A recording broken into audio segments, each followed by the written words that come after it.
rumah dakwah yang dirahmati Allah, alhamdulillah pada Sabtu pagi ini mudah-mudahan Mendunggi masih tetap ditahan sampai ibu-ibu pulang ke rumah kembali. Amin ya rabbal alamin. Salawat dan salam mudah-mudahan senantiasa dilimpahkan pada Nabi Muhammad SAW. Dengan sholawat itu mudah-mudahan kita mendapatkan syafaatnya di hari akhir nanti. Amin ya rabbal alamin. Nah, ibu-ibu yang dirahmati Allah, kenapa Bu Nofri semangat banget untuk melateni gitu ya, melateni materi ini harus terus ditekuni sampai genep 99 gitu ya. Nah, karena ternyata kadang-kadang kita tahu kalau Allah kita itu Allah gitu, tapi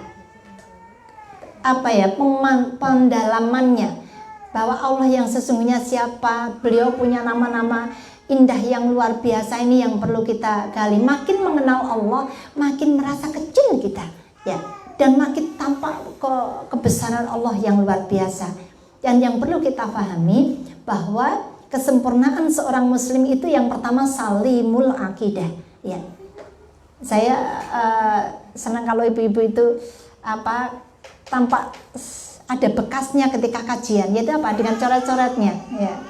Karena kalau enggak itu hilang begitu aja, masuk telinga kanan keluar telinga kiri. Jadi saya senang kalau ibu-ibu ada bekas coret-coretannya ya, biar besok kalau kita tanya kemarin sampai di mana gitu bisa kita lanjutkan gitu ya. Nah, kita kembali ke sini bahwa kesempurnaan seorang muslim yang pertama adalah salimul akidah ya, selamat akidahnya, bersih, terbebas dari virus penyakit apa? Penyakit akidah itu apa? TBC ya. TBC itu tahayul bid'ah khurafat ya. Itu yang diajarkan Pak Din itu apal banget karo TBC itu apa gitu ya. Ya. Jadi salimul akidah itu selamat akidahnya, terbebas atau bersih akidahnya, terbebas dari penyakit atau virus TBC. Ya, TBC dalam akidah itu tahayul bid'ah khurafat. Kalau TBC dalam kesehatan ya orang yang mengguen ya, yang batuk nggak sembuh-sembuh, ada ciri-cirinya tersendiri gitu. Nah, ini kita TBC di dalam akidah kita. Nah, ini yang pertama. Kemudian maka agar kita terbebas dari TBC, mari kita pahami akidah dengan sedalam-dalamnya. Karena kita itu masya Allah makin belajar akidah itu makin kok ternyata aku itu kecil banget gitu loh, makin terasa bodoh itu, makin terasa bodoh, kayak nggak tambah ilmunya ya, karena begitu makin tampak luar biasanya Allah gitu. Nah, ini yang pertama. Kemudian yang kedua, shahihul ibadah ya. Shahihul ibadah itu niat ibadahnya ikhlas, caranya benar sesuai yang dituntunkan oleh Allah dan Rasulnya. Niatnya ikhlas, caranya benar sesuai yang dituntunkan oleh Allah dan Rasulnya ya. Ada orang yang beribadah itu niatnya ikhlas tapi caranya nggak benar? Banyak ya, banyak. Itulah yang dinamakan bid'ah, mengada-adakan sesuatu yang baru ya. Kemudian ada orang yang niatnya tidak ikhlas tapi caranya benar ya. Benar nih, niatnya bukan untuk ngaji, itu kan benar nggak ngaji itu? Benar ya, niatnya benar, orang pengen ngaji sesuatu yang baik gitu. Tetapi kalau niatnya salah, aku pokoknya ngaji mau ben ketemu konco misalnya, atau niat-niat yang lain ya. Nah, itu yang niatnya caranya benar tetapi niatnya yang salah ya. Nah, maka mari kita luruskan niat kita. Shahihul ibadah itu niatnya ikhlas, caranya benar sesuai yang ditentukan oleh Allah dan Rasulnya. Nah, yang ketiga, kesempurnaan seorang muslim adalah matinul khuluq, akhlak yang mulia, akhlak yang baik ya. Akhlak yang baik itu buah dari akidah dan shahihnya ibadah kita ya, akhlak yang baik. Ibarat kalau itu pohon gitu ya, akidah itu akarnya menghunjam ke tanah dalam gitu. Kemudian pohon dan daunnya itu adalah ibadahnya, bunga dan buah-buahnya itu adalah akhlaknya gitu ya. Nah, mudah-mudahan semuanya baik, akidah kita menghunjam ke tanah kuat gitu, sehingga pohonnya itu diombang-ambingkan dengan angin, badai dan seterusnya, dan macam-macam godaan hidup ya, atau ujian hidup itu tidak goyah, senantiasa bersama Allah sehingga berbuah akhlak yang mulia, bijaksana ya, tidak mudah putus asa. Nah, karena ada Allah penolong kita ya, dan seterusnya. Baik. Nah, itu sebagai prolog kita. Dan ibu-ibu, untuk sampai ke Asmaul Husna, ayat asma per asma, itu tuh kayaknya kita tidak instan, Bu. Mari kita pahami dulu akidah itu apa toh? Karena di sini penguatan akidah ya, melalui Asmaul Husna. Kita pahami dulu akidah.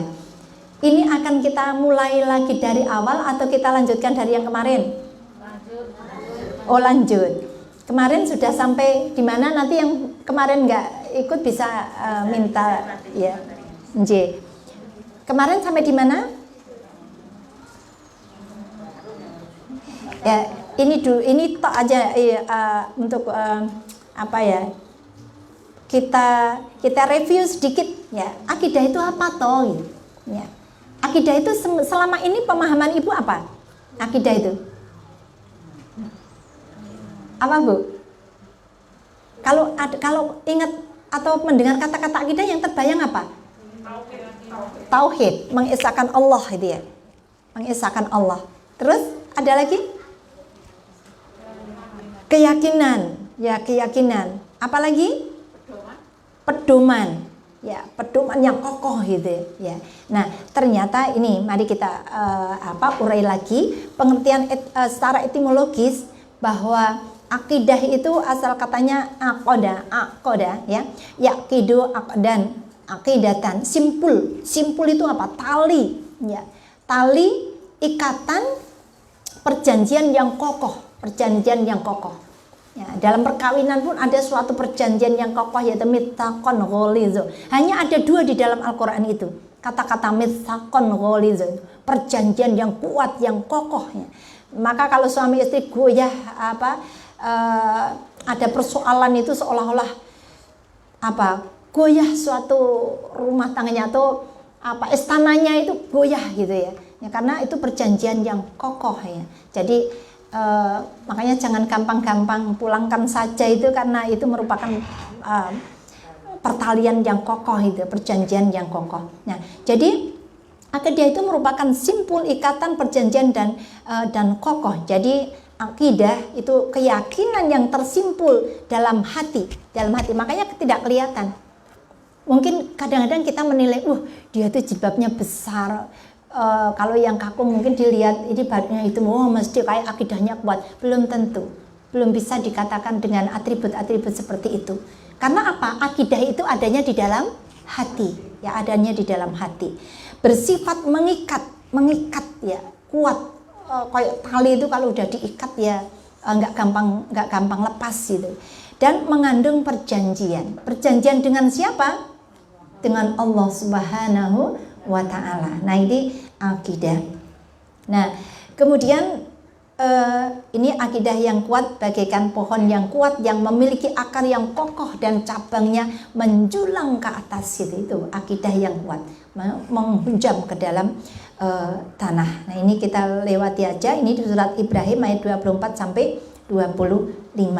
Nah, kemarin ini sudah ya. Ini akan kita lafazkan bersama-sama untuk menjadi sumpah kita, menjadi keyakinan kita. Ibu-ibu kelihatan nggak ini? Kelihatan nggak? Nah, yang akan kita pelajari di dalam akidah sebelum masuk kita pada Asmaul Husna itu tentang la ilaha illallah, kalimat tauhid ya. La ilaha illallah. La, tidak ada ya, tidak ada. Tidak ada Tuhan, tidak ada Tuhan kecuali Allah ya.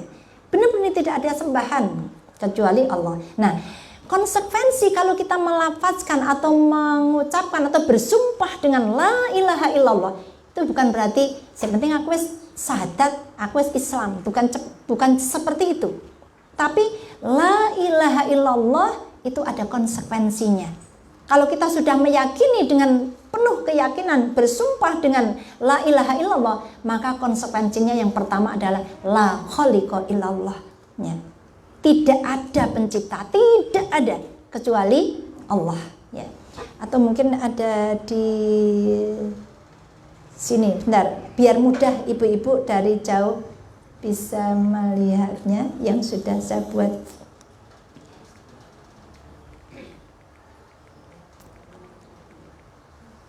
Biar mudah nggih.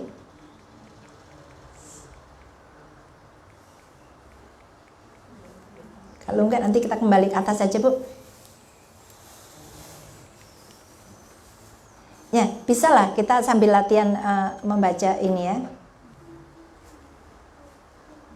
Nah, jadi konsekuensi la ilaha illallah nanti titipkan ya.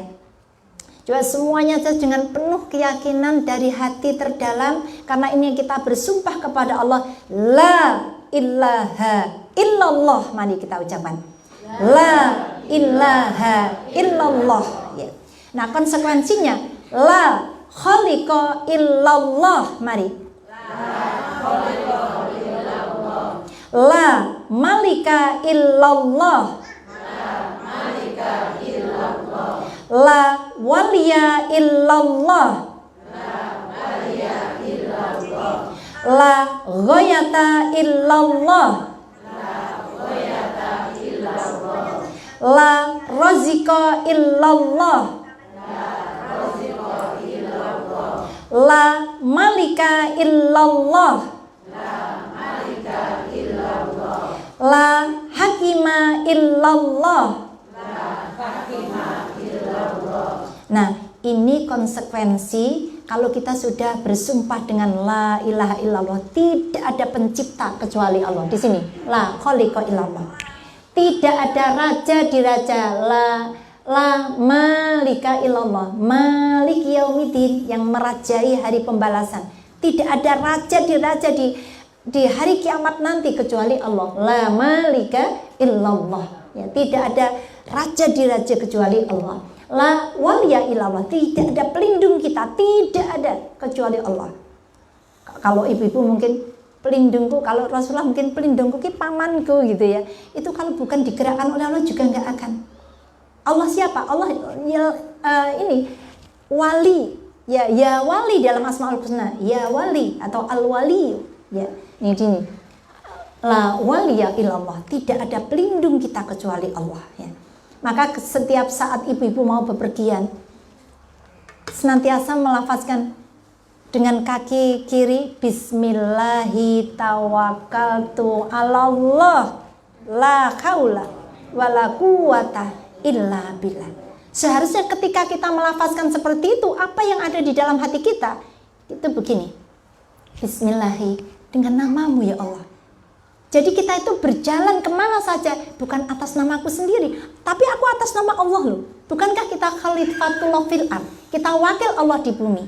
Ibu-ibu melakukan kebaikan-kebaikan itu atas nama mewakili Allah. Ya, kita wakil Allah di bumi. Ya.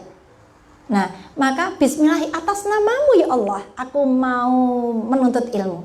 Atas namamu ya Allah, aku mau silaturahim. Atas namamu ya Allah, aku akan yang lain. Maka selalu berniat kebaikan ketika kita keluar dari rumah. Bismillahi tawakkaltu, ku pasrahkan diriku kepadamu. Ya. Tawakkaltu Allah, kepada Allah. La haula wala quwata illa billah, karena tidak ada daya dan kekuatan kecuali darimu ya Allah. Ya. Jadi kita bersumpah itu ibaratnya kayak kita itu merasa kecil, duh Gusti Allah, saya tuh mau keluar dengan atas namamu, dan saya tuh tiada daya kekuatan, tidak punya kekuatan apapun kecuali darimu. Kita tuh mengaku betul dan masrahkan diri kepada Allah. Ya. Ketika itu kita melafazkan itu dari hati terdalam, apa yang dijawab oleh Allah? Allah bilang gini sama malaikatnya, wahai malaikatku, lihatlah fulanah itu akan pergi ke rumah dakwah, akan tolabul ilmi. Bantulah dia sampai kepada hajat yang diinginkannya. Jadi kita di jalan itu dimudahkan, lancar sampai sini tidak telat gitu. Dan di sini ketemu orang-orang yang solihah, insya Allah ya, semuanya tersenyum, menghibur gitu ya. Kemudian insya Allah kita sama-sama bisa belajar untuk mengisi ruhiyah kita gitu ya. Nah itu Allah yang menjawab seperti itu. Tapi mari kita introspeksi pada diri kita masing-masing. Ketika kita melafazkan itu, kira-kira ibu-ibu itu nyambi apa fokus? Bismillahirrahmanirrahim. Berat gitu. Ya enggak? Lah kok cepet tau boleh dong wis hafal. Iya. Ya justru karena hafal itu kadang-kadang enggak direnungkan. Ingat, Allah tidak akan mengabulkan doa yang lalai. Jadi kalau kita melafazkan berbusa-busa berkali-kali jenengan Bismillahirrahmanirrahim 100 pun, kalau tidak dari hati enggak dikabulkan. Karena apa? Allah tidak akan mengabulkan doa yang lalai. Maka sungguh-sungguh ibu-ibu itu semenit aja lah, diem gitu. Bismillahirrahmanirrahim, ku pasrahkan diriku kepadamu. Allah la haula wala quwata illa billah. Karena apa? Karena tidak ada daya dan kekuatan kecuali darimu ya Allah. Ini bersumpah loh. Kita mengaku di hadapan Allah, tanpa kekuatanmu kami itu nggak punya apa-apa ya Allah. Dan ibu-ibu itu belum tentu kesini kalau bukan diberi kekuatan oleh Allah, tidak diberi kesempatan oleh Allah. Maka selalu itani khamsan qabla khamsin itu. Gunakan 5 perkara sebelum datangnya 5 perkara itu apa? Agar kita senantiasa menggunakan sebaik-baiknya waktu kita. Nah, kembali ke la haula wala quwata illa billah, maka malaikatnya seperti itu. Mari senantiasa berniat memasrahkan diri kepada Allah. Coba aja ibu-ibu perhatikan, kalau ibu-ibu itu sungguh-sungguh lindungo memasrahkan diri, mungkin aduh iki kurang 5 menit padahal iki mulainya jam 10 gitu ya. Nah, ternyata mungkin kalau di traffic light saya kalau dari selatan itu Brimob, aduh Masya Allah kok iki antrinya panjang banget gitu ya. Nah, Allah itu memberi kemudahan oleh malaikat itu. Set tiba-tiba saya udah di depan gitu. Begitu sampai depan hijau ya. Sampai gimana? Hijau lagi. Tidak ada yang kebetulan di dunia ini. Kalau ibu-ibu dulu, sekarang setelah kita dulu mungkin ibu-ibu sering gini, delalah yuk kita ketemu neng kene, ya pas banget kita ketemu di sini, ya nggak ada pas, nggak ada apa, nggak ada dilalah itu nggak ada, ya. Di ngaren, ya kadang-kadang gitu. Ini semua atas kehendak Allah. Jadi kalau kita sudah belajar akidah nggak ada dilalah itu nggak ada. Yang ada apa? Qadarullah. Atas takdir Allah kita bisa bertemu di sini ya. Bu Nofri itu semangatnya nggak kurang ya untuk menghidupkan rumah dakwah. Tapi apa? Ternyata Allah menjawab lain. Istirahat dulu. Berapa lama? Nah itu kan qadarullah. Niatnya luar biasa, pengen terus gitu. Rumah ini dibersamai malaikat. Ya. Jadi indahnya rumah yang selalu dipakai untuk pengajian seperti itu ya. Tapi ternyata Allah menghendaki lain itu tadi, istirahat dulu. Biar apa? Ketika mulai lagi itu nikmat banget. Ya, ibu-ibu coba 2-3 kali nggak berangkat. Ketika berangkat tuh nikmat, seneng gitu ya. Ya enggak? Ya, makanya itu. Mari berawal dari bismillah, niat kita tadi kita luruskan dan sungguh-sungguh kita memohon kepada Allah. Ya, karena apa janji Allah? Wa mayatawakkal 'ala Allah fa huwa hasbuh. Atau laknya barang siapa yang berpasrah diri kepadaku, tak cukup ke kebutuhan. Ya cukupnya apa? Selamat. Cukupnya apa? Bisa ngaji. Cukupnya apa? Di rumah aman, dilindungi oleh Allah. Cukupnya apa? Anak-anak sehat dan seterusnya. Ya. Nah ini kalau kita memahami la waliya ilallah, ini Allah wali kita, pelindung kita. Nah ibu-ibu, selama ini kalau kita mengenal atau mendengar wali murid, wali kelas, ya, apa tugasnya wali itu? Mendampingi, melindungi. Pokoknya tak lindungi muridku, tak lindungi anakku, tak cukupi anakku. Kalau dekat orang yang melindungi itu, ibu-ibu merasa gimana? Aman, senang, damai, ya. Itu kalau kita sudah dilindungi oleh Allah, maka kalau mencari pelindungan itu nggak usah bain-bain, nggak usah kepada orang pintar dalam tanda petik ya, mbah dukun dan sebagainya gitu ya. Nah itu karena apa? Minta tolong saja yang mencipta orang pintar itu. Siapa? Allah, la waliya illallah. Nah tadi saya baru jadi dikeluhi Bu, ada satu perusahaan roti gitu. Saya tuh aneh gitu. Kemarin tuh banyak pelanggan itu bilang kalau mau beli kok katanya tutup padahal buka terus gitu. Ya, dia bilang gitu. Terus ya nggak usah heran karena memang juga ada orang yang syirik dalam arti nggak suka ada saingan gitu, macam-macam permainannya gitu. Bahkan ada yang lain lagi itu bilang gini, mosok tuh karyawanku itu satu outlet itu mengundurkan diri semua bareng-bareng gitu, padahal nggak ada masalah gitu ya. Nah ada yang satu lagi, mosok nasi barusan dimasak sudah basi, sudah ada belatungnya, jentik-jentik itu gitu. Nah itulah permainan orang yang syirik. Maka jangan ragu-ragu atau jangan bain-bain kalau minta pertolongan kepada Allah. Ibu-ibu, doa al-makturat pagi sore itu sebagai tameng ya, agar kita betul-betul dilindungi oleh Allah dari godaan syaitan yang terkutuk. Minal jinnati wanas, dari jin dan manusia. Karena kadang-kadang godaan manusia itu ya orang yang syirik, terutama orang yang dalam hatinya ada penyakit, itu juga berat dengan fitnah-fitnahnya, dengan ancaman-ancamannya. Naudzubillah. Maka kita senantiasa bersama wali Allah, la waliya illallah.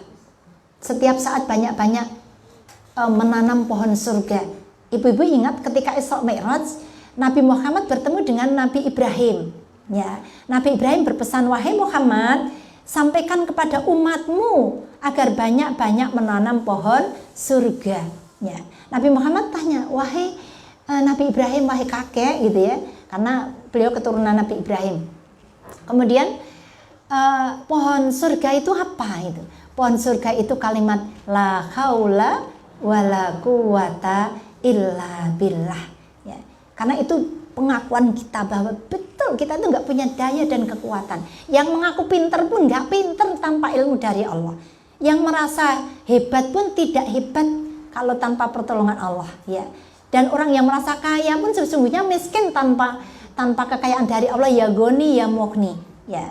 Tanpa rezeki dari Allah, ya rozak ya fatah ya rozak, ya juga dia akan menjadi miskin dan seterusnya. Ya. Nah ini la waliya illallah. Sekali lagi lafazkan la waliya illallah bersama-sama, la waliya illallah. Nah, kalau kita sudah yakin bahwa tidak ada pencipta kecuali Allah, tidak ada raja di raja kecuali Allah, tidak ada pelindung kecuali Allah, maka pantas kalau kita itu la ghayata illallah. Tidak ada yang pantas kita goyah itu tujuan hidup kita. Tujuan kita hidup kita itu pantas hanya kepada Allah. Kita kembali ya. La ghayata illallah. Mari. La ghayata illallah. Maka sudah yakin betul bahwa hidup dan matiku hanya untuk Allah ya.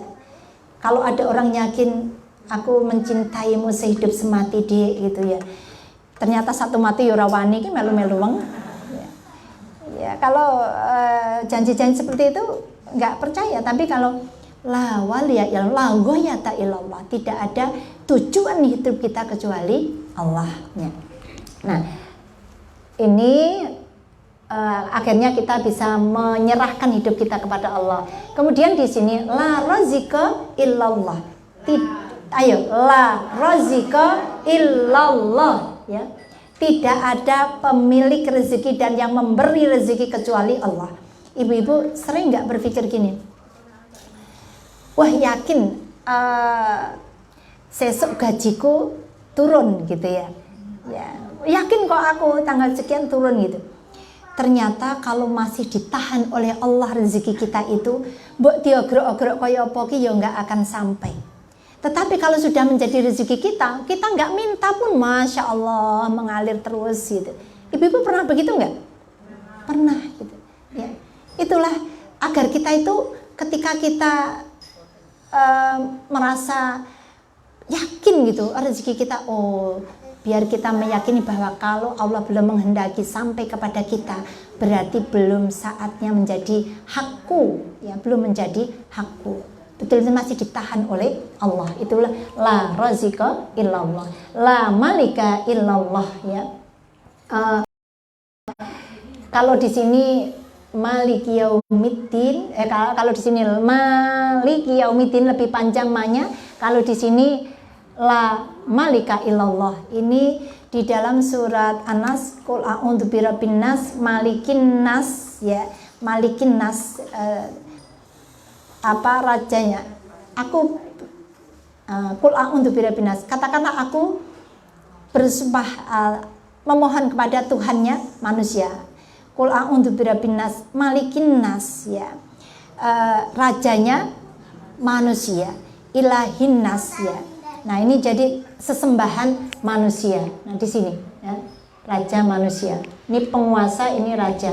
La hakima illallah. Oh, sebentar Ibu. Di sini kalau orang yang merasa ini loh aku lagi punya kuasa gitu ya.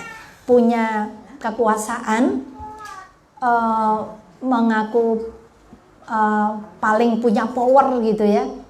Ingat, kalau kita tidak ingat bahwa ini hanya pinjaman ya, itu kita gitu kadang-kadang sapa sira sapa ingsun.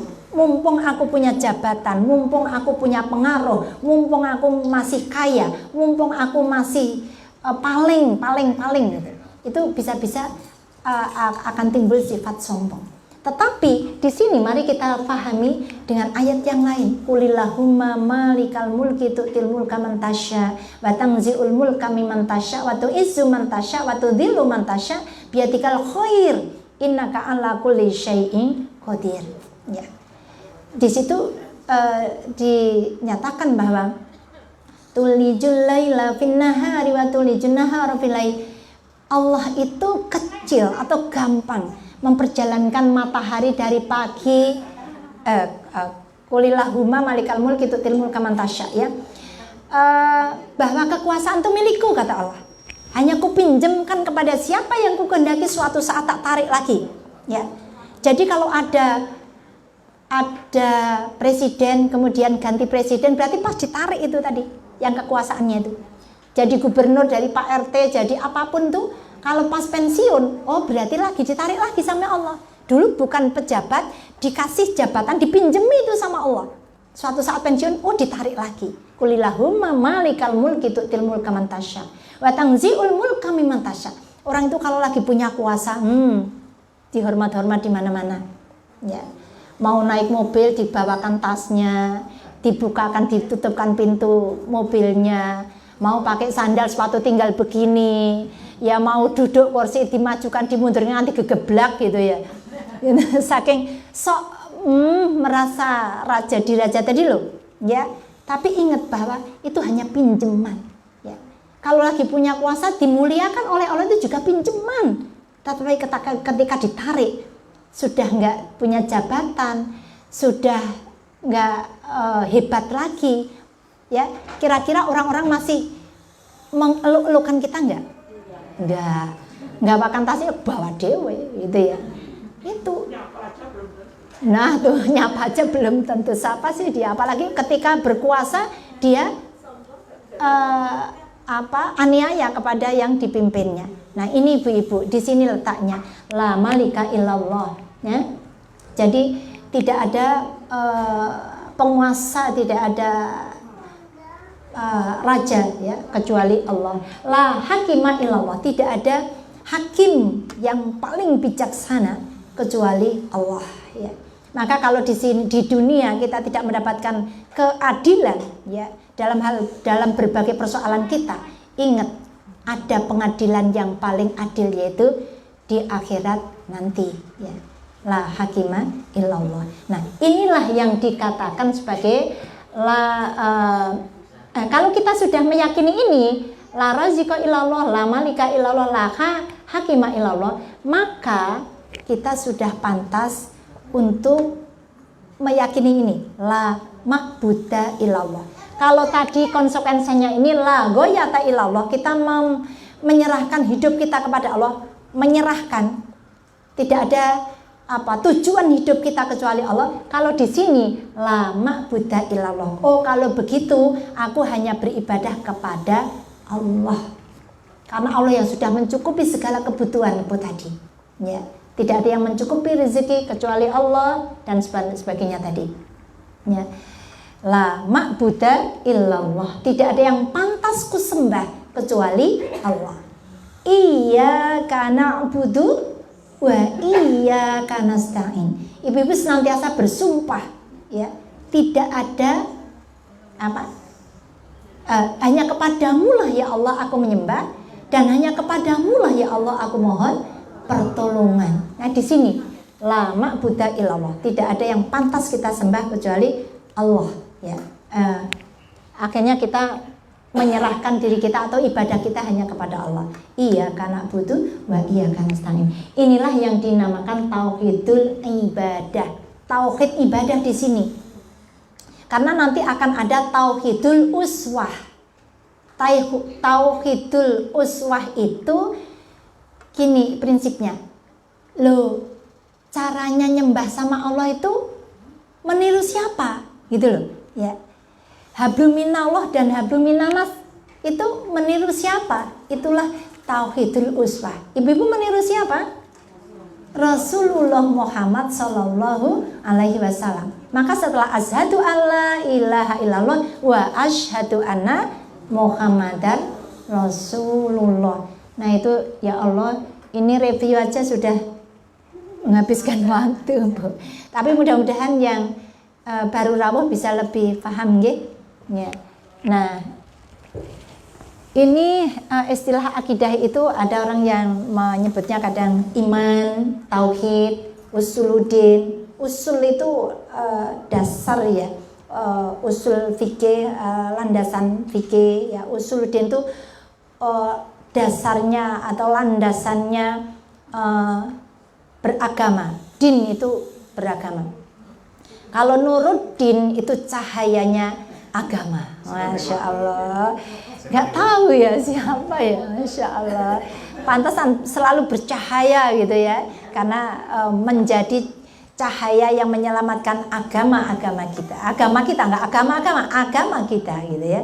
Usuluddin, ilmu kalam ya, ilmu kalam itu juga bisa disebut ilmu kalam ya. Nah kemudian fikih akbar, fikih yang besar karena menyangkut keyakinan kita. Nah, atau mau jujuk aja kemarin sampai di mana, Bu?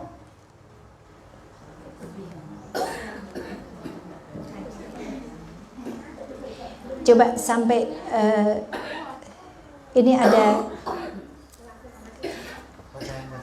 sampai di sini atau yang kemarin itu ya? Ya. Nah, Imam Ali bin Abi Thalib pernah ditanya, "Bagaimana engkau mengetahui Tuhanmu?" Bagaimana engkau mengetahui Tuhanmu ya? Beliau menjawab, dengan gagalnya rencana-rencana, maka aku yakin bahwa diriku ada yang mengatur dan bukan dalam kekuasaanku. Nih. Jadi meskipun ibu-ibu itu sudah ahlinya mengatur sesuatu, merencanakan sesuatu, loh kok gagal?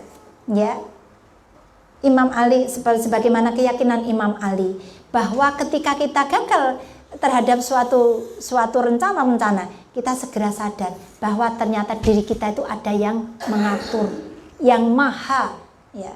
Meskipun kita merasa hebat, merasa kuat, merasa segalanya, merasa cukup, merasa mampu, tanpa diatur oleh yang maha, kita bukan siapa-siapa ya, dan bukan apa-apa. Maka di sini sekali lagi saya ulang, Imam Ali bin Abi Thalib pernah ditanya, bagaimana engkau mengetahui Tuhanmu? Ya, Beliau menjawab, dengan gagalnya rencana-rencana, maka aku yakin bahwa diriku ada yang mengatur dan bukan dalam kekuasaanku. Ya. Padahal kemarin saya tuh lihat sekilas video iklan, iklannya itu sekolah yang mungkin bagi kita tidak pas gitu. Beliau iklannya begini, kita pasti hebat, kita yang paling baik, kita yang paling sukses. Sekolah-sekolah yang lain gak ada yang paling lebih baik dari sekolah kita itu. Nah, orang yang kayak gitu itu nggak mengenal Tuhan itu. Ya memang nggak mengenal Tuhan, nggak mengenal Allah. Ya Tuhannya yang lain, Tuhannya ya jabatannya itu. Ya gitu ya. Nggak apa-apa.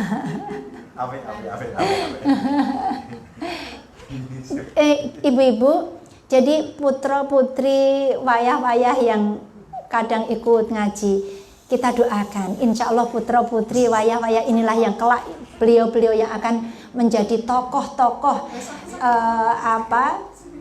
tokoh-tokoh pemimpin-pemimpin Indonesia yang bertauhid gitu ya. Ya, amin gitu.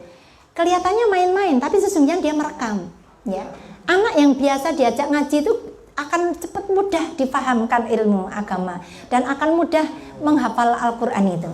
Ya coba aja. Maka kalau ada anak diajak, biar aja gitu, biar ya, karena itu dia merekam. Dan inilah calon-calon. Kalau kita nggak ada, siapa yang akan melanjutkan?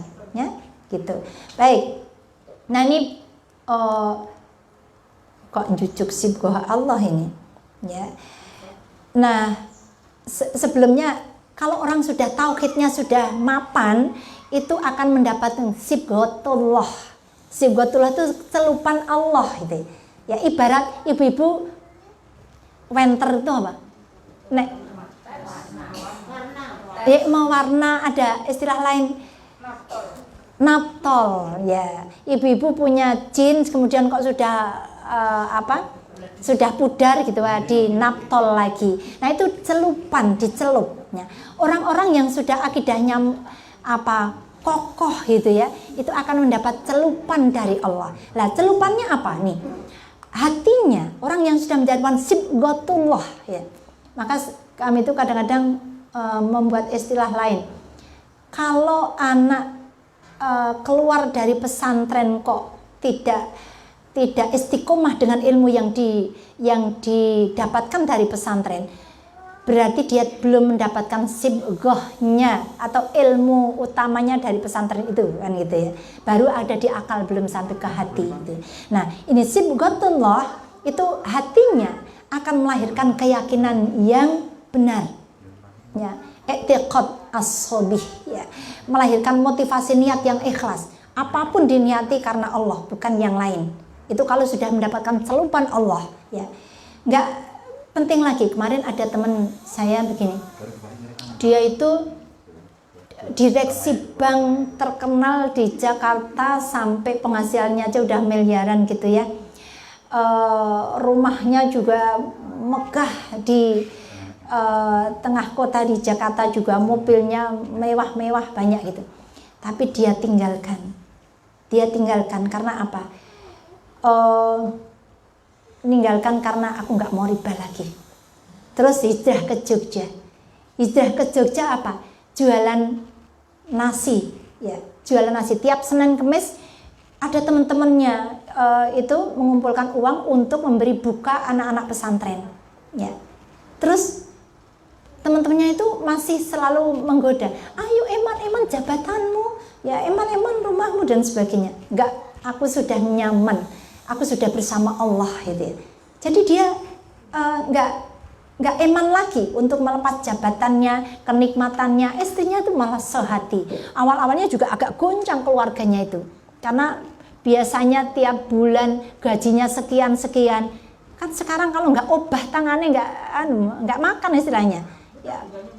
Tapi keberkahannya luar biasa. Anak-anaknya semua digontor dan solehah gitu ya, gampang diarahkan. Beda ketika dulu masih di bank ya, anak-anaknya angel diarahkan dan angel suruh ngaji, sholat aja angel, apalagi yang lain-lain gitu. Allahu Akbar. Nah ini jadi orang itu kalau sudah dicelupi ya, celupi akidah, keyakinan dari Allah itu sudah nggak peduli dengan keduniaan gitu ya. Pokoknya semuanya demi Allah, ikhlas ya. Nah, kemudian akalnya, pikirannya melahirkan pikiran-pikiran Islami, al-afkar al-islamiyah. Selalu berpikir bagaimana anakku sekolah di sekolah yang Islami, sikapnya harus Islami. Misalnya mengadakan pesta pun pesta yang Islami, ya. Makanannya juga yang terbebas dari yang haram dan sebagainya, ya. Selalu berpikiran Islami, ya. Rumahnya harus senantiasa bermanfaat untuk kejayaan Islam misalnya. Ya, semua pikirannya itu ke sana. Bukan skenario untuk kejayaan dunia saja, meskipun kadang-kadang melupakan Allah, bukan itu ya. Nah, ini al-afkar al-islamiyah akan melahirkan sistem yang Islami, al-manhaj al-islamiyah. Jadi akan melahirkan manhaj, pikiran-pikiran, ide-ide yang Islami. Nah, kemudian banyak banget, Masya Allah, matur nuwun.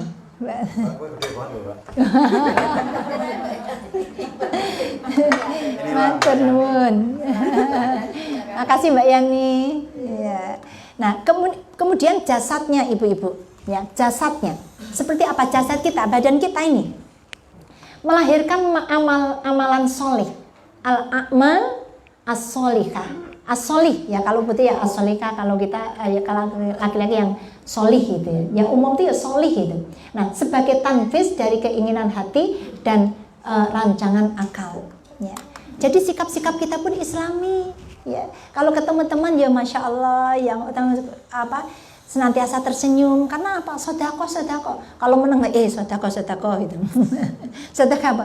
Paling nggak sodako senyum gitu ya. Tabassumuka fi akhika sodako. Ya, wajah berseri dan senyum pada saudaramu adalah sodako. Maka ibu-ibu kalau biar akrab ya, jamaah kita di sini sama-sama kalau ketemu paling nggak senyum. Tapi piye wong ditutupi masker. Bahkan kadang-kadang kita wong konco akrab kita kenal gitu. Karena pangling gitu. Nah, gimana kita ibu dalam suasana seperti ini agar kita itu senyumnya ya kita, tapi ketok kok paling nggak alis itu kita ya, orang yang tersenyum itu. Ya. Oh, kacamata yang ketok ya, diangkat apa tidak gitu ya. Nih, jadi bisa dipahami ibu-ibu, kalau orang sudah mendapatkan celupan Allah karena akidahnya sudah kokoh tadi, sekali lagi dia hatinya ya akan melahirkan keyakinan yang ikhlas. Ya, al-i'tiqad al-as-sholih, melahirkan motivasi niat yang ikhlas.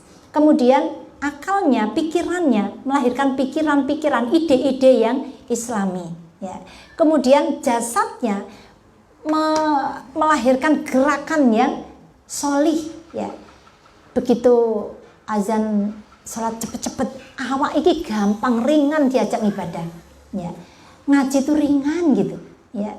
Jadi kenapa? Sudah hatinya, pikirannya sudah Islami, sehingga mudah aja kita melakukan amalan soleh itu. Tapi kalau hatinya aja kecenderungannya masih yang lain, saya yakin ngalor ngidul. Aku ki ketika diajak ngaji, aku ki pengen, neng hanya sampai pengen tok itu, ya. Tidak sampai gerakan. Ada ini bisa dikatakan harakiah atau gerakannya itu juga Islami semuanya ya. Kalau usaha ya usaha yang Islami, kalau berjodoh ya jodohnya yang Islami ya, dan seterusnya. Pekerjaannya pekerjaan yang Islami. Nah, itu orang yang sudah dicelupi oleh sibghatullah ya, dicelupi oleh Allah. Sampai di sini ada pertanyaan sebelum dilanjutkan? Bisa dipahami enggak? Karena akidah itu apa Bu, sesuatu yang nggak bisa dilihat itu. Kalau sholat masih bisa dilihat, wudhu bisa dilihat, tapi kalau akidah itu betul-betul yakin dalam hati itu loh. Makanya nyuwun ngapunten kalau saya tidak bisa lari-lari. Artinya lari-lari, pokoknya setiap pertemuan 10 slide selesai. Nggak bisa. Sedikit-sedikit yang penting bisa dipahami nggih. Nggak usah termasuk kapan tekannya Asmaul Husna, katanya membahas Asmaul Husna, kok nggak tekan-tekan. Pokoknya landasannya dulu. Kalau landasannya tentang akidah itu kita tidak paham, nanti Asmaul Husna pun juga tidak mantap gitu ya. Setuju? Setuju. Nggih. Kalau nggak ada pertanyaan kita lanjutkan. Nah, ma'rifatullah ini kenapa kita belajar akidah? Itu untuk mengenal Allah. Ma'rifah itu mengenal. Ma'rifatullah, ma'rifatul insan. Apa ma'rifatul insan? Mengenal manusia. Ibu-ibu sudah paham tentang panjenengan sendiri? Belum. Makanya nanti kapan wong ini aja Asmaul Husna aja belum tentu 2 tahun selesai, ya. Nanti kalau ada waktu yang lain mungkin kita akan belajar tentang ma'rifatul insan, ya. Karena dengan mengenal diri kita itu kita akan mengenal Allah. Tapi makin mengenal Allah makin kecil kita itu makin kotor, kecil, nggak bodoh. Karena apa? Yang tampak kekuasaan Allah, kebesaran Allah, ya. Nah, kita lihat ma'rifatullah. Ini hadis riwayat Muslim bahwa Rasulullah saja menyampaikan pernyataan bahwa aku tidak sanggup memuji dirimu. Diri siapa? Diri Allah, ya. Meskipun kita sudah hafal 99 sebenarnya itu belum apa-apa itu, Bu. Belum apa-apa. Masih cetek banget gitu, ya. Tapi ibu-ibu yang sudah hafal ya sudah luar biasa. Ya sudah luar biasa, artinya sudah ada upaya untuk mengenal Allah lebih baik lagi. Aku tidak sanggup memuji dirimu sebagaimana mestinya, ya. Itu Rasulullah loh, apalagi kita gitu, ya. Padahal Rasulullah itu sudah ketemu Allah juga di Arsana ketika Isra Mi'raj. Itu aja masih mengaku seperti itu, gitu ya. Nah, hanya engkaulah yang mengetahui pujian yang pantas untuk dirimu. Masya Allah. Betul, memang hanya Allah sendiri yang tahu betapa besarnya kuasa Allah itu, ya. Nah, baik. Pentingnya mengenal Allah. Seseorang yang mengenal Allah pasti akan tahu tujuan hidupnya, ya, tujuan mengapa ia diciptakan. Di dalam surat Az-Zariyat ayat 56 itu, ya, bahwa kita diciptakan sesungguhnya Allah menciptakan jin dan manusia aku ciptakan jin dan manusia kecuali untuk beribadah kepada Allah, ya. Nah, kemudian ini menurut Ibnu Qayyim, kenapa kita harus mengenal Allah, gitu ya? Ma'rifatullah yang dimaksudkan oleh ahlul ma'rifah atau orang-orang yang hatinya sudah mapan dalam mengenal Allah, ya, orang-orang yang mengenali Allah adalah ilmu yang membuat seseorang melakukan apa yang menjadi kewajiban bagi dirinya dan konsekuensi pengenalannya, ya. Seperti tadi setelah kita la ilaha illallah tidak cukup seperti itu, tapi kita harus meyakini yang lain-lain tadi. Nah, ma'rifatullah tidak dimaknai dengan arti harfiah semata, namun ma'rifatullah dimaknai dengan mengenalan atau pengenalan terhadap jalan yang mengantarkan kita, ya, mengantarkan manusia dekat dengan Allah, ya. Jadi tidak hanya mengenal kekuasaan Allah, tapi memberi jalan juga, mengenalkan jalan-jalan yang gimana agar kita dekat kepada Allah, ya. Mengenalkan rintangan dan gangguan yang ada dalam ketika kita mau mengenal Allah. Ibaratnya orang jalan tuh mau mendekat. Di jalan tuh ada duri, ada batu-batu kerikil, macam-macam yang menghalangi kita untuk sampai ke sana. Yaitu rintangan-rintangan kita harus kenali, ya. Rintangannya apa? Minal jinnati wanas. Bentuknya macam-macam. Ada manusia, ada jin, ada harta benda, ya. Ada suami, ada istri, bisa loh menjadi penghalang kita untuk dekat kepada Allah. Ada nggak yang menghalang-halangi orang mau taat? Suami menghalang-halangi istri untuk taat, ada nggak? Istri menghalang-halangi suaminya untuk taat, ada nggak? Dua-duanya malah menghalangi orang lain untuk taat, ada nggak? Ya itu Abu Lahab. Kalau ada suami istri menghalang-halangi orang akan taat, rasa ngaji, rasa neng masjid, rasa itu tuh, nah rasa dengar kayak itu Abu Lahab gitu aja. Kalau suami istri kerjasama untuk kayak gitu kan ya Abu Lahab kan, ya. Baik, nah pengenalan terhadap jalan yang mengantarkan manusia dekat dengan Allah, mengenalkan rintangan dan gangguan yang ada dalam perjalanan mendekatkan diri kepada Allah, ya. Kita akan seperti itu nanti dalam. Nah, nanti akan kita akhiri dengan video-video yang mengenalkan kekuasaan Allah. Setuju ibu-ibu? Ya. Nih ciri-ciri ma'rifatullah. Seseorang dianggap ma'rifatullah atau mengenal Allah jika ia telah mengenali apa? Yang pertama, ini baru memulai tentang kata-kata Asmaul Husna. Ya.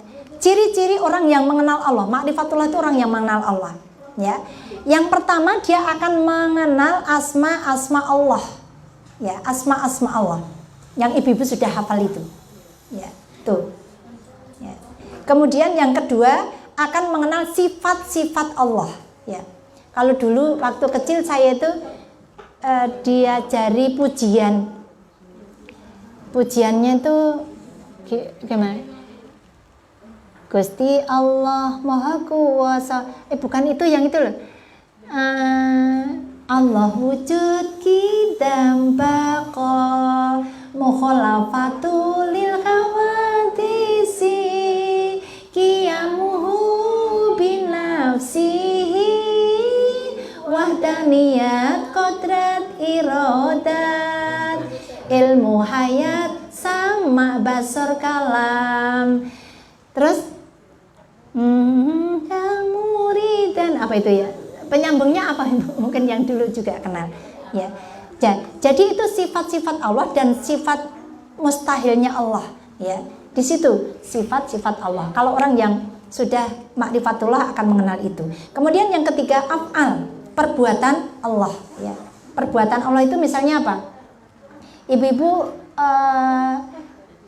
sekarang kita merasakan cahaya yang luar biasa di luar, mendung juga. Itu perbuatan siapa? Perbuatan Allah. Dulu ada di Jogja, daerah DIY itu ketiga panjang, termasuk Gunung Kidul terutama, ya. Makanya kalau saya itu asalnya mana? Gunung Kidul, rata wadus gitu ya. Karena terkenalnya apa? Gersang, kekeringan gitu. Nah, dulu di Gunung Kidul pernah kemarau panjang. Terus kemudian ada rekayasa untuk membuat hujan buatan dari Adi Sucipto. Beberapa helikopter ditugasi untuk menembaki mendung, ya, menembaki mendung dengan apa? Garam, ya. Nah, menembaknya apa? Di Gunung Kidul. Tetapi ternyata Allah yang menggerakkan anginnya. Sing kena malah Jogja. Udahnya di Jogja, padahal niatnya untuk biar jatuh di Gunung Kidul airnya. Itulah perbuatan Allah, kita nggak mampu. Ya, bisanya hanya usaha. Nggih mboten? Ya. Baik. Pak Din juga pernah, Bu. Pak Din itu diundang di luar negeri sana, ya. Pengennya tuh cepet-cepet pulang gitu, bertemu anak cucu itu yang terbayang paling itu, ya. Pengen cepat ketemu anak cucu, malah terpisah dari istri. Ditahan karena apa? Covid. Kasihan, berdua itu tangisan terus. Karena biasanya berdua kemana-mana. Artinya apa? Kita nggak kuasa menentukan jalan hidup kita, nggak kuasa. Betul-betul Allah, ya. Nah, inilah kenalilah Allah melalui asma-asmanya yang indah. Walillahi asmaul husna fad'uuhu biha wa darul ladzina yulhiduna fi asma'i sayujzauna ma kanu ya'malun. Asmaul husna itu milikku, kata Allah dalam surat Al-A'raf 180. Dan gunakan ketika engkau berdoa kepadaku. Nah, itu landasannya Ibu. Kalau kita mengenal asmaul husna, seharusnya Ibu hafal ayat ini. Tolong nanti ditulis di rumah dan ditempel di tempat sholat atau di mana. Yang ibu-ibu tuh harus hafal ini. Walillahi asmaul husna fad'uuhu biha wa darul ladzina yulhiduna fi asma'i sayujzauna ma kanu ya'malun. Karena ini landasannya kita untuk mengenal asmaul husna. Itu nggih, surat Al-A'raf ayat 180.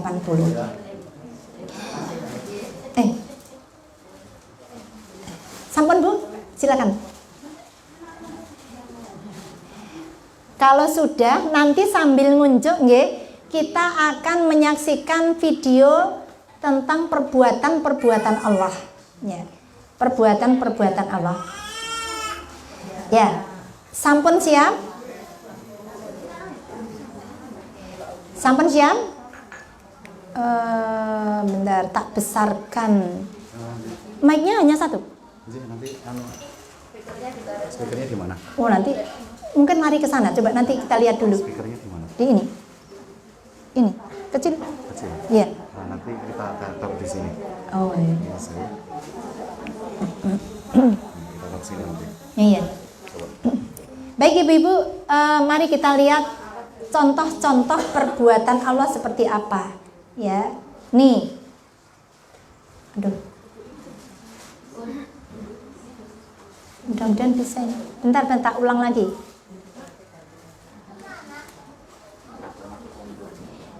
Ini.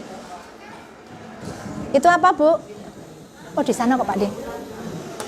Oh, Lari ke sana. Mbak Arum tolong ya.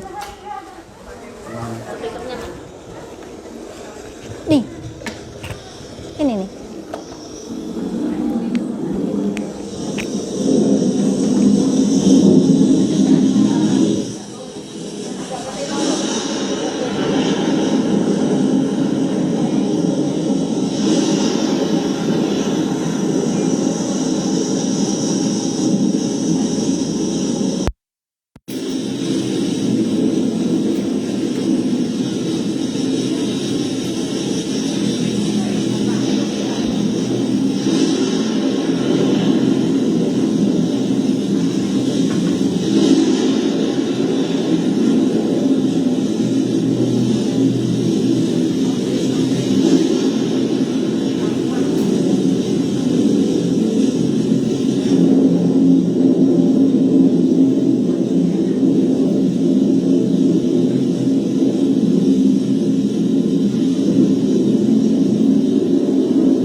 Ibu-ibu tadi lihat orang-orang yang ketawa-tawa.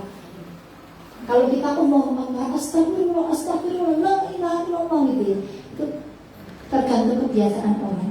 Mereka ketawa-tawa nggak sadar bahwa andai Allah mencabut nyawanya pas terbakar, coba apa jadinya? Dia nggak sempat taubat. Ya Allah, untung kita mendapatkan iman. Ya, kita punya akidah gitu. Coba orang-orang yang kayak itu kan kasihan. Dunia tempat ketawa-tawa di akhir dia menangis. Ya, alhamdulillah. Makanya ya Allah, tolong kita mengenal Allah deh, biar kita makin mantap dalam ibadah kita.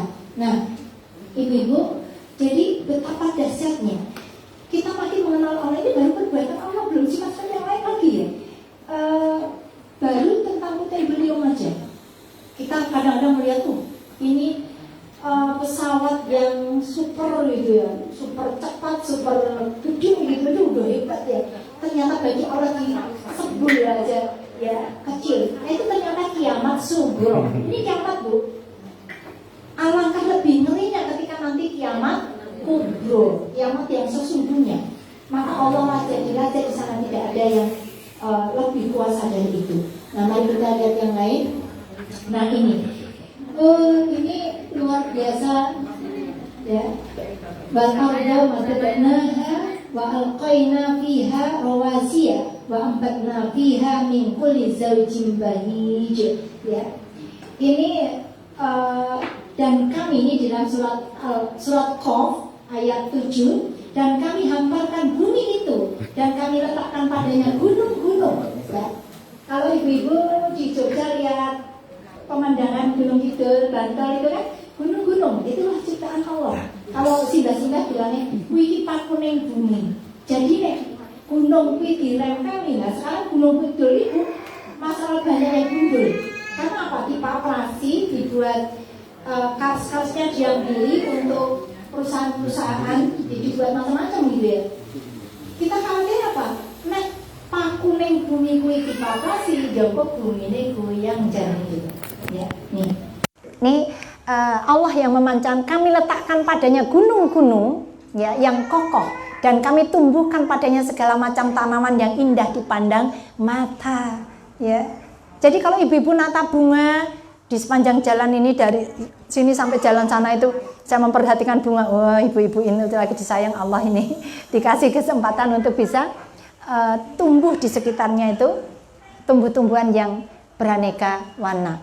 Nah ini di luar negeri itu bunga-bunga itu ditata sedemikian rupa. Gunung Kidul ada amarilis saja 2 hari rusak. Karena apa? Rusak, diinjek-injek untuk selfie, ya, kayak nggak diatur gitu. Itulah kekuasaan Allah, itulah perbuatan Allah ya. Nah kemudian tanaman yang lain yang diciptakan oleh Allah, dan biji-bijian yang berkulit, dan bunga-bunga yang harum baunya. Masya Allah. Bunga-bunganya ibu-ibu ada yang harum apa? Coba disebutkan aja, ibu-ibu itu sudah hafal berapa ciptaan Allah yang harum? Apa aja? Mawar, melati, kantil. Kantil ya, saya suka kantil. Kenanga, crescent, apa? Arum dalu, aster, ya. Wah, bunga kok. Anggrek ada yang wangi gitu. Arum dalu ada ya, udah ya.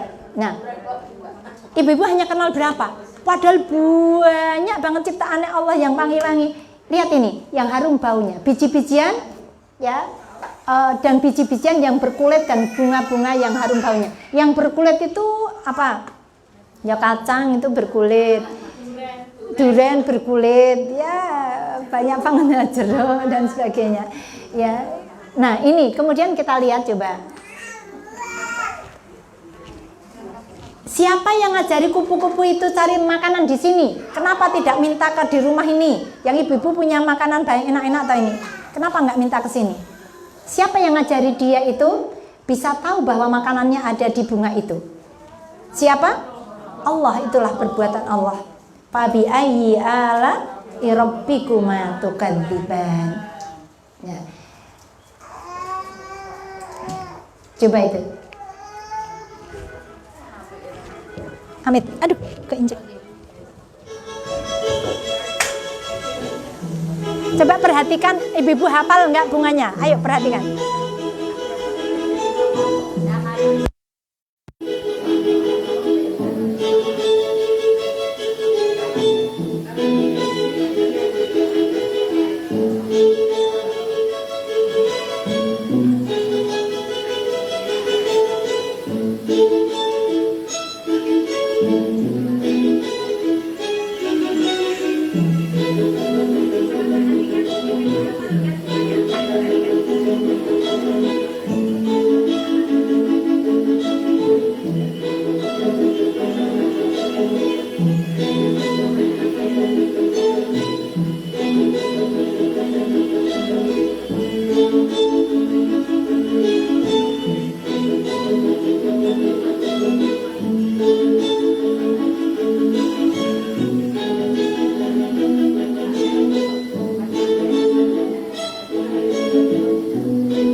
namanya?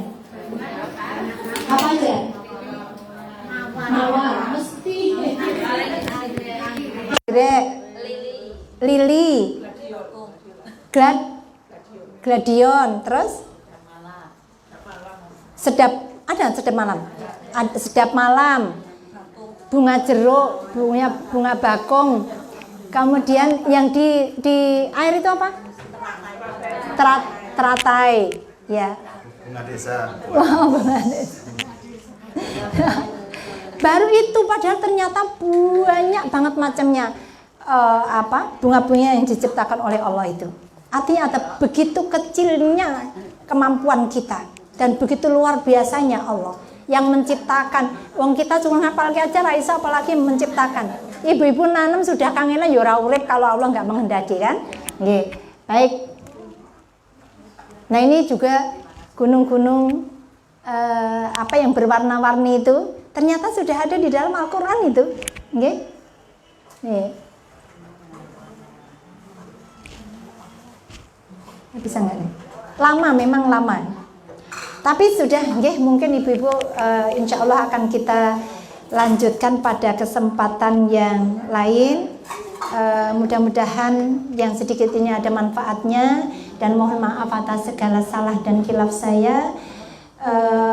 Saya akhiri. Wassalamualaikum warahmatullahi wabarakatuh.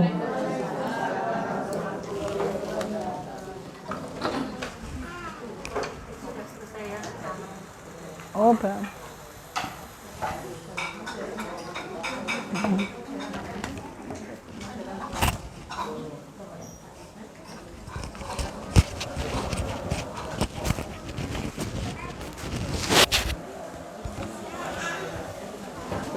Iya, tergantung.